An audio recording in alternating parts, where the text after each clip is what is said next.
Welcome to Hindu Infopedia. Today we explore the hypocrisy doctrine, when peacemakers become pariahs in America's rules-based order.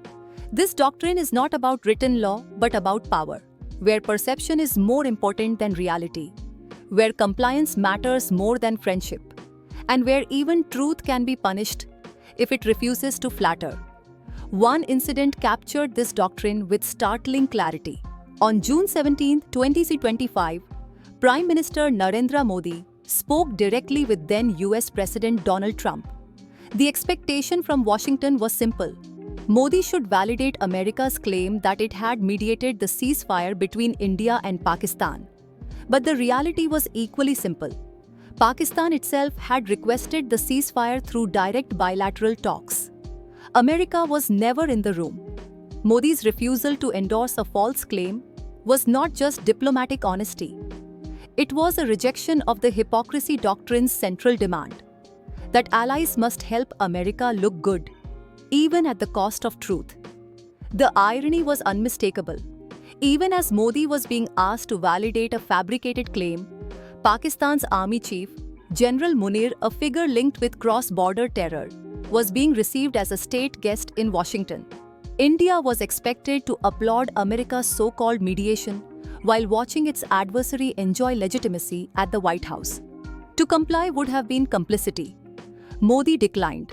That refusal became the spark that revealed the mechanics of the hypocrisy doctrine. Within months, the dear friend of Washington became the target of tariffs as high as 50%. India's actions had not changed, but its unwillingness to endorse a false narrative turned it into a so-called spoiler of global order. At the same time, India stood out as the only major country in the world, maintaining true neutrality in the Ukraine-Russia war.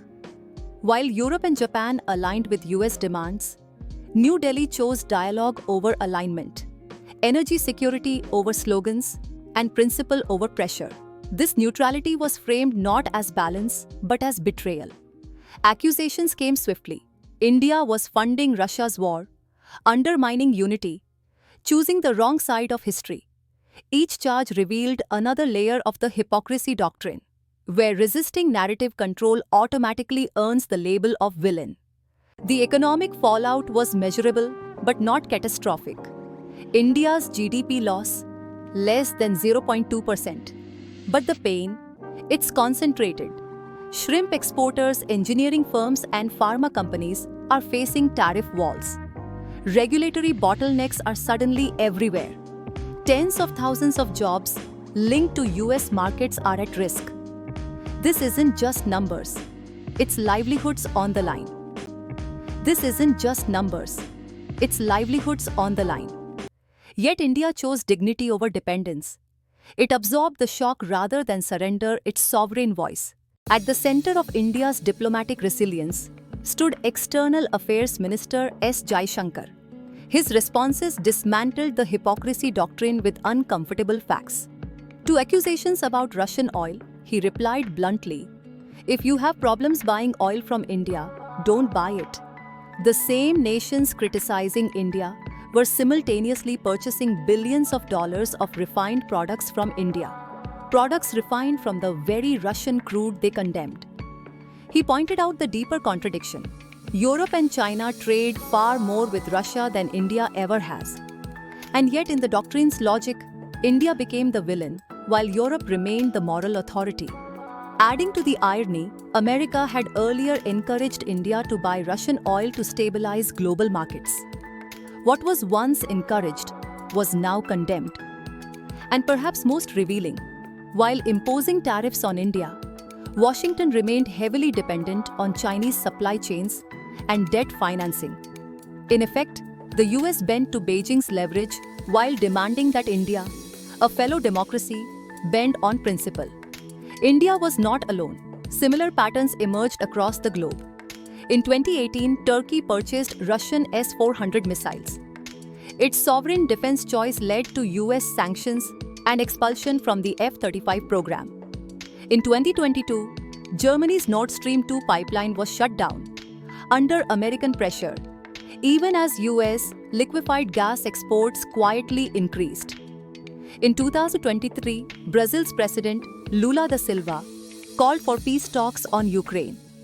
For this, he was accused of being soft on autocracy. Germany, Japan, and others quietly yielded. India did not. That refusal was uniquely threatening because it shattered the illusion that all democracies must submit. This so-called rules-based order reveals itself as rule by design. WTO trade rules are discarded when tariffs are imposed. TRIPS provisions are bent when India seeks vaccine waivers. Climate finance pledges are broken, while India is blamed for lifting its poor with coal. In the nuclear realm, the NPT locked privilege for a few, while the CTBT froze technological advantage with those who had already tested. The pattern is consistent. Rules are binding when useful, ignored when inconvenient. The hypocrisy extends into America itself. Indian Americans are among the highest per capita taxpayers and the driving force of Silicon Valley, academia, and innovation. Yet politically, they are often distrusted and targeted. Meanwhile, groups with lower contributions enjoy warmer recognition. The message is clear. Your measurable contributions matter less than your silence about inconvenient truths. And yet, the hypocrisy doctrine is failing. Its punishments have only pushed India toward greater diversification, stronger energy partnerships with Russia, cautious but pragmatic ties with China, and leadership within the global south. More importantly, India's stand has demonstrated to others that it is possible to resist coercion. Neutrality can survive pressure, sovereignty can be defended, dignity can endure. The doctrine may still dominate Western rhetoric, but in practice it has become America's greatest liability, turning natural allies into reluctant adversaries. The June 17 call that Modi refuses to repeat tells the whole story. America's demand for symbolic validation clashed with India's insistence on sovereign dignity.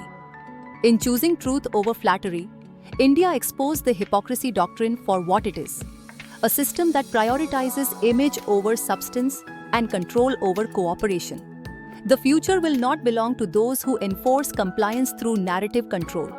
It will belong to those who build genuine partnerships through respect. The hypocrisy doctrine has already failed. It just doesn't know it yet.